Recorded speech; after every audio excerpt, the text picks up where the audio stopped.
act to follow. I tell you, she was so funny and informative. I don't know if I can follow after that wonderful presentation. Good afternoon. Huh? Don't tell lies. Oh, good afternoon, everyone. My name is Diana Watson. I am a teacher at Ink Bay Junior High School. And today I actually had plans on having my co-teacher do a big part of this presentation.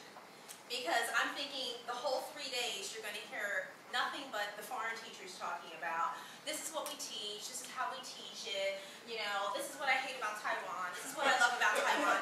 The same thing over and over and over again. And I talked to my co-teacher and I said, what do you think about you giving a presentation, sharing with the foreign teachers about how effective or ineffective co-teaching is? Unfortunately, last week, she got the flu. So, I'm going to be doing this presentation completely by myself, even though it was initially going to be the two of us presenting, mainly her. So, solo teaching on co-teaching. Okay, I'm talking about co-teaching today. Co-teaching. So you'll see some of my videos of a little bit of what I do in a classroom, but this will be focused on co-teaching today. So based on what Cook and Friend, that's the first research, official research on co-teaching, okay? Basically what happens inside our classrooms is one teacher teaches and one teacher supports. Do we all agree on that? That's what's happening in your classrooms, right? Or it's team teaching, where you might have different teams in your classroom, and you have one main teacher teaching, and then you have your other teacher assisting you, or also you divide it up and you're both teaching. Station teaching is each station teaching. Alternative teaching is when one teacher is teaching something different, maybe for the very high-level students or lower-level students, and they're teaching something different. And then parallel teaching is where two teachers are teaching at the same time. Okay, now with station teaching, what I have in my classroom, since this is junior high school, I design teams. Okay, so there's usually 4 or 5 teams in my classroom, and I have a team leader for each team. That team leader generally is the person with the highest level English in the class. That person will explain, you know, I'll say the directions and I'll explain everything, but then they re-explain it again in English, sometimes in Chinese, to the rest of the team players in the team. So for example, in this picture right here, what you see is they're doing a country study because we have an international food festival at our school, and each team had to choose a country. And I had a worksheet on all the different things that they need to do, that they needed to share on that poster. So each team had a different country. This one was France. And I was helping them decide, you know, choose a flag, important figures, and also my co-teacher was helping with another team. And with the team teaching, here, we're both working together as a team and teaching all the students.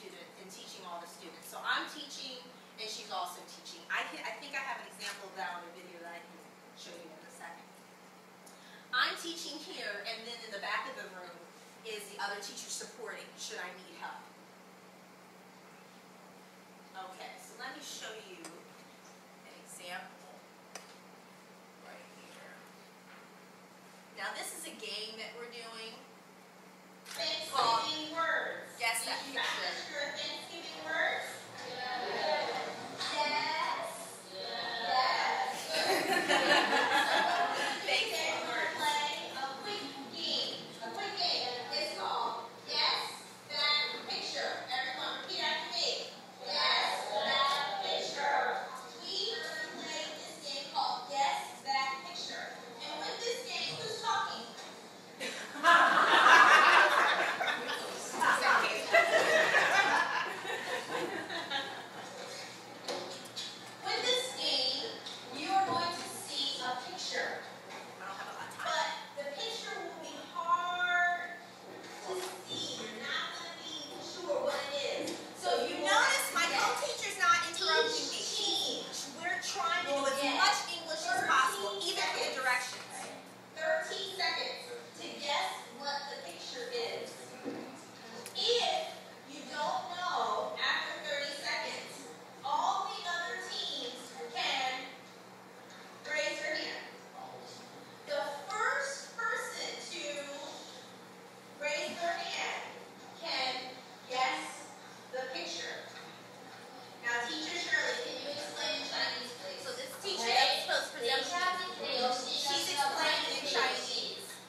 were the smartest in the class had the worst attitudes. They hated English the most. So what I did, I put them in a position where they had a lot of responsibility. So they couldn't sleep, they couldn't talk, they couldn't eat, they didn't care, and they really had to support and carry the rest of the team. And it helped the lower level students in the class because they were getting the help that they needed. Okay, so about co-teaching, how to make it work. I talked to my co-teacher that I was supposed to present today, and one of the things that she told me is within the 6 years that they've had foreign teachers, they've had foreign teachers at this school 6 times, 6 years. She said the most important thing was building a rapport. Where's my light? Building a rapport. Now I want to ask you, how many of you have gone out with your co-teachers outside of work for like a drink or, okay, hands down. How many haven't? 3, 4. I haven't. I haven't. And I asked her, I said, you know, do you think that we have problems, like with the 6 of us, that we have problems with the teaching because we're not spending any time outside of work? She said, absolutely. So if you're not, you need to be spending some time with your co-teachers outside of work. I know that's not easy. Everybody's busy. Everybody's busy. But you know, once a month, have a beer. Have some whiskey from Sandra. You know, everybody gets more laid back and you build a friendship. Okay? When, unlike the rest of you, I was interviewed by my school. The school interviewed me. It was 6 teachers and 2 administrators.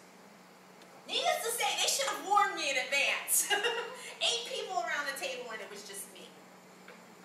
And they asked me all these questions about discipline and how did I discipline kids. But the one thing that they didn't ask me about in general was my teaching philosophy.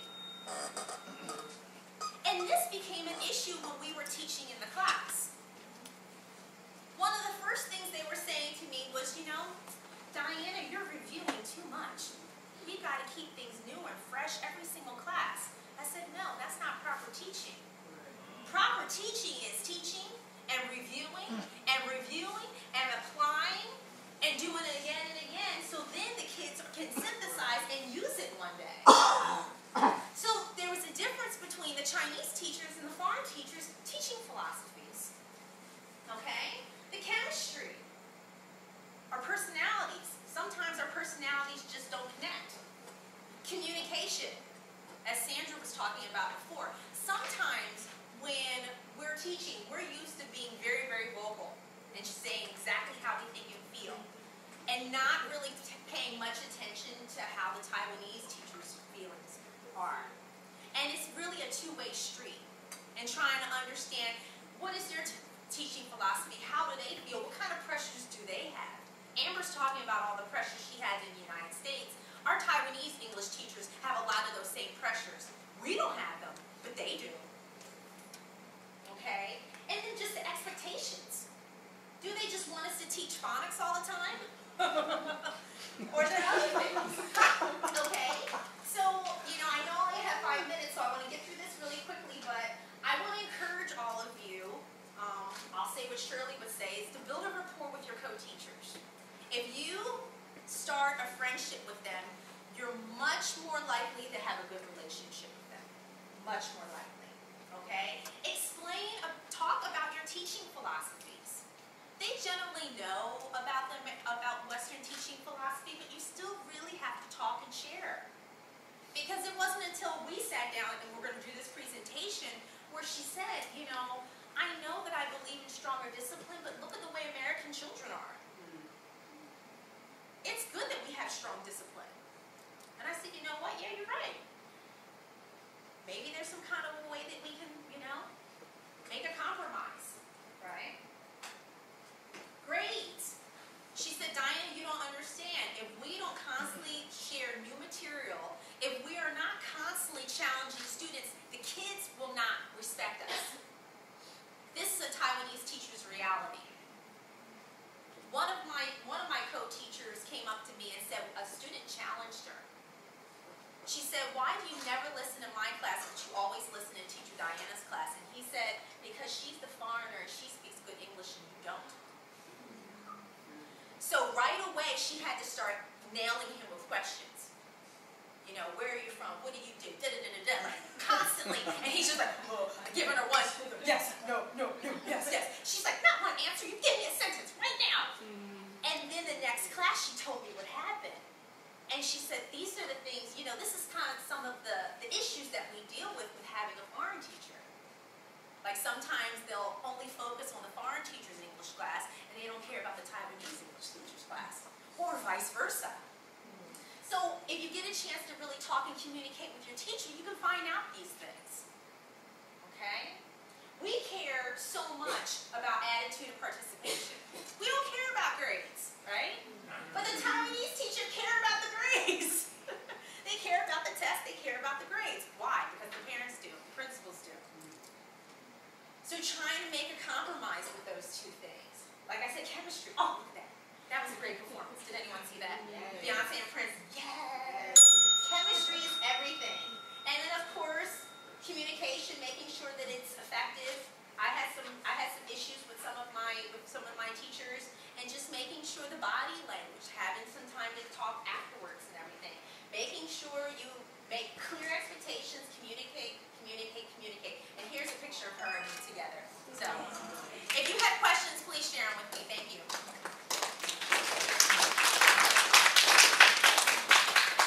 Any questions? Yeah, why is your room so much nicer than mine? I gotta speak for all of us, right? Yeah, let's all